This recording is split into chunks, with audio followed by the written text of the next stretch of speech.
Սա շատ կարևոր հայտնություն է, որ մենք մտքի զոհ չենք, ինչ միտք եկավ, դրա տակ պետք է մնանք։ Չէ, Պողոս Առաքյալը մեզ ասեց, սա մտածեցեք, ընտրեք ինչ մտածել։ Եթե զգում ես վատ մտքեր են, փոխիր այդ մտքերը, ճիշտ մտքեր վերցրա, ճիշտ մտքերով քեզ կերակրիր ու սնի։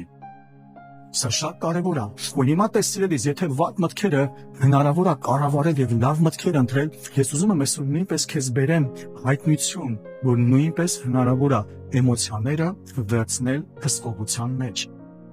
Նույնպես հնարավոր է էմոցիաները վերցնել